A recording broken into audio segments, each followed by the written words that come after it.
वला तरकनु इलल्लज़ीना ज़लमू। क्या है इस आयत का मतलब? रब ताला फरमाता है जो लोग जालिम हैं उनकी तरफ झुकाव भी मत रखना। फतमस्सकुमुन्नार, अल्लाह फरमाता फिर आग तुम्हें भी पकड़ेगी। तुम जालिमों का साथ दोगे, जालिमों को वोट करोगे, उनको कुर्सियों पर बिठाओगे, ये कयामत के दिन पकड़ा जाएगा। तुम उसको सपोर्ट करते थे जो पूरे मुसलमानों का खून बहाता था, कत्लेआम करता था। जालिमों की तरफ झुकाव भी मत रखो। कुरान कहता है वला तरकनु इलल्लज़ीना ज़लमू। और फिर दूसरी आयत है वला तक़उद बअद ज़िक्रा मअल क़ौमि ज़ालिमीन। जब अल्लाह ने तुझे याद दिला दिया है, हिदायत तुझे मिली है, तो जालिम के साथ बैठना भी मत, उसके साथ ना बैठना। यहाँ लोग सेल्फियाँ लेने में भी अपने आप को फ़ख्र महसूस करते हैं जालिमों के साथ। हाँ, उनके साथ फ़ोटो निकाल लें और ताकि पूरे सोशल मीडिया पर हम चलाएं कि हमारा भी वही स्टेटस है जो ये जालिम का है।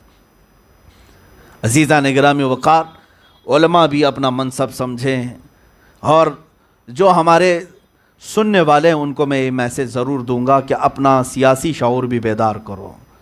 अल्लाह ताला ने जो तुम्हें ताकत व क़ुव्वत अता की है, आज भी तुम जो है अपने फ़ैसलों से बहुत कुछ बदल सकते हो।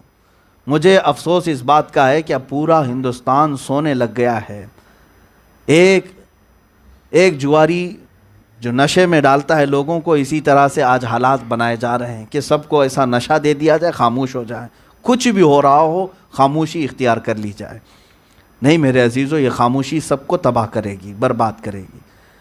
हमारी भी कोई ज़िंदगी बाकी नहीं रहेगी।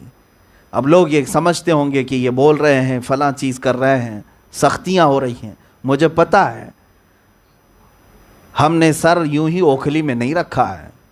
हमें पता है कि जब सर ओखली में रखा जाता है तो मुसल भी आ सकता है सर पे, तो अब हम उससे नहीं डरते, खौफ नहीं रखते। मेरा ज़मीर सिर्फ इतना कहता है कि अगर जुल्म देखो तो आवाज़ तो बुलंद करो। मेरे आका सल्लल्लाहु ताला अलैहि वसल्लम ने इरशाद फरमाया, जब तुम बुराई देखो तो हाथ से रोको, नहीं रोकने की ताकत है तो ज़ुबान से रोको, उसकी भी ताकत नहीं है तो दिल से बुरा जानो और वहाँ से उठ जाओ।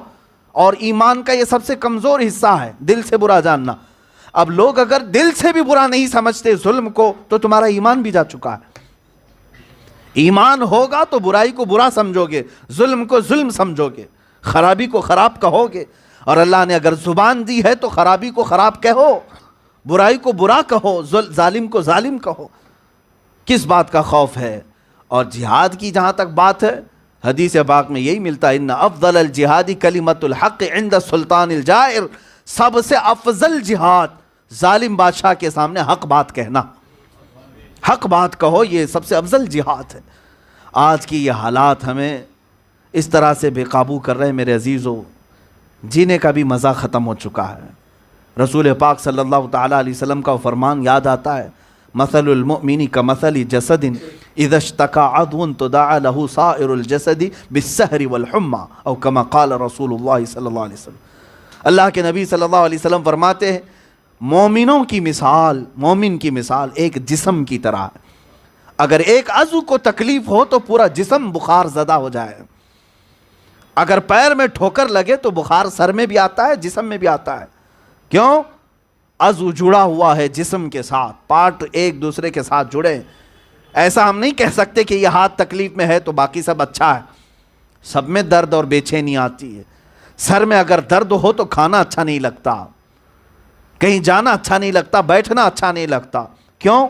इसलिए कि ये पार्ट सारे जिस्म के एक दूसरे से जुड़े हुए हैं। और मेरे आका सल्लल्लाहु अलैहि वसल्लम फरमाते हैं, तमाम मोमिनीन एक जिस्म की तरह है। एक को अगर दर्द हो रहा है, तकलीफ हो रही है, तो तुम्हें भी बेचैन होना चाहिए, बेकरारी तुम्हारे अंदर भी आना चाहिए। आज लोग यहाँ पर बड़ी बड़ी पार्टियाँ और बड़े बड़े खुशियों के माहौल में तो जी रहे हैं, लेकिन उनके घरों की ज़रा बराबर तुम्हें खबर भी नहीं, जिनके घर उजाड़ दिए, उनके घरों को जला दिया गया। कितने छोटे बच्चे ऐसे हैं जो यतीम हो चुके, अपने माँ बाप का साया उनके सरों से उठ चुका है। क्या इन बातों का दर्द हमारे सीने में नहीं आ सकता? और अगर दर्द नहीं आता है तो फिर ईमान की खैर मनाओ, अपने ईमान की खबर लो। मोमिन है तो दूसरे मोमिनीन का दर्द महसूस करो। लोग तो यहाँ ऐसे भी हालात आ गए। एक मौलाना साहब मुझसे कह रहे थे, कश्मीर का नाम भी लेना मुश्किल हो गया है। क्यों मुश्किल हो गया है? क्यों मुश्किल हो गया? यही दज्जाली मीडिया की वजह से कि इन्होंने भौंक भौंक करके कहा है कि वहां सारे आतंकवादी रहते हैं। जालिमो, तुम्हें पता नहीं है, वहां जा करके तो देखो वो निहत्थे लोगों के ऊपर जो इतने दिनों से कई चीज़ों की बंदिशें लगा करके उनके जीना दुश्वार करके रखा हुआ है, उनके बारे में कोई बोलने वाला तक नहीं। इनको दूसरे मुल्कों में होने वाला जुल्म तो नज़र आता है, यहाँ अपने यहाँ जो लोग आतंक मचाए हुए हैं इनके खिलाफ कोई बोलने वाला नहीं है। क्यों ये हिपोक्रेसी मचाए हुए हो? ये मीडिया वालों से भी मैं कहता हूँ, क्यों इस तरह की डबल पॉलिसी करते हो? क्या हम सेकंड नंबर के शहरी हैं? मुसलमानों का कोई यहाँ पर बलिदान नहीं रहा है, कोई हिस्सा नहीं रहा है। आखिर तुम चाहते क्या हो इन मुसलमानों से कि रोज़ बरोज़ का ये जुल्म, रोज़ बरोज़ की ये कहानियाँ, रोज़ बरोज़ की ये दास्तानें, और ऊपर बैठे हुए हाकिमों को इसकी खबर तक नहीं है? ऐसा कैसे हो सकता है?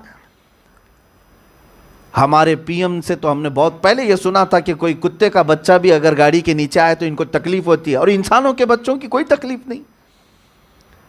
इतने कत्ल हो गए, इतने मारे जा रहे हैं, इसकी कोई तकलीफ नहीं।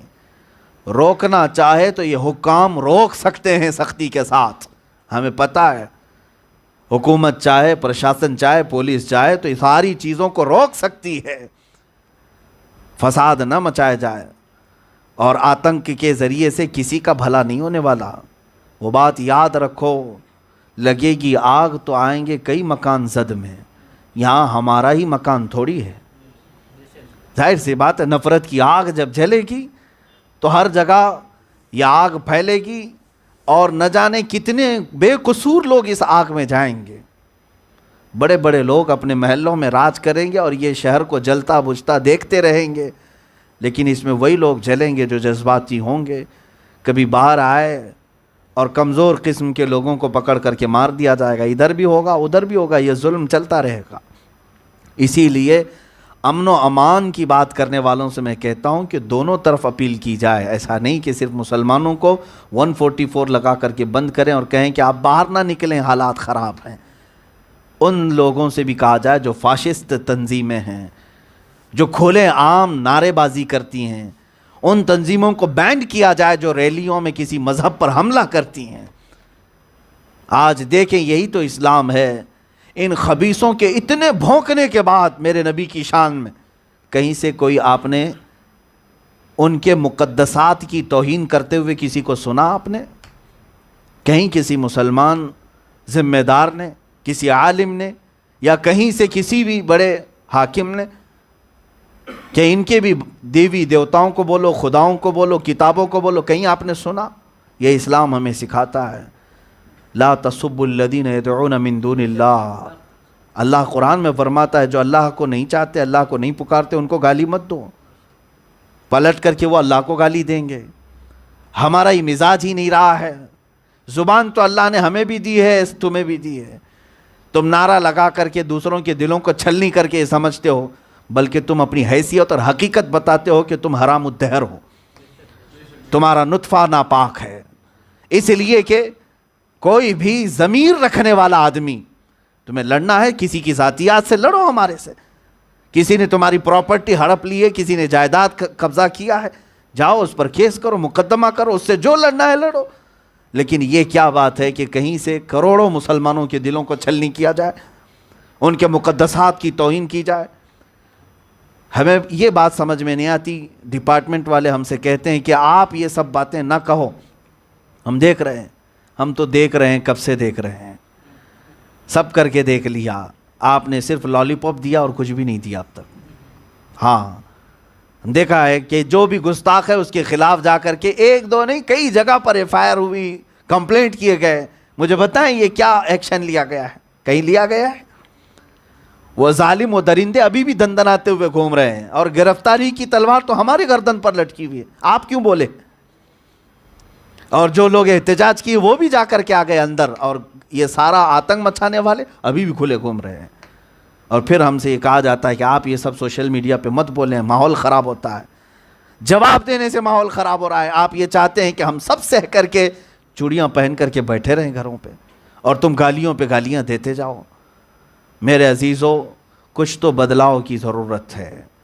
मैं उन तमाम मुसलमानों से कहता हूँ जिनके नज़दीक इस्लाम प्यारा है, कुरान प्यारा है, अल्लाह उसके रसूल प्यारे हैं, तो अपने हुकूक कम से कम इतने तो मांगो कि तुम जो लूटना है मेरे घर को लूट लिया, मेरी तमाम इज़्ज़तों से खेल लिया, मगर मेरे नबी और मेरे खुदा की इज़्ज़त से ना खेलो। मैं अपनी जानिब से तो ये कहता हूँ कि अगर किसी को इन लोगों से, अगर किसी को मेरे जिस्म की ज़रूरत है तो वो ले लें, जिस तरह से भी तुम करना चाहते हो करो, लेकिन इतना ज़रूर हमें गारंटी दिला दें कि तुम्हें कत्ल करने और ख़त्म करने के बाद एक कानून बन जाएगा कि अल्लाह उसके रसूल को कोई गाली नहीं देगा। मैं खुशी से अपने आप को सुपुर्द करता हूँ। अल्लाह उसके रसूल सल्लल्लाहु अलैहि वसल्लम और कुरान अज़ीम इस्लाम के ख़िलाफ़ नहीं बोला जाएगा, उसके ज़िम्न में हमारे जिस्म क्या, हमारी गर्दनें भी तैयार।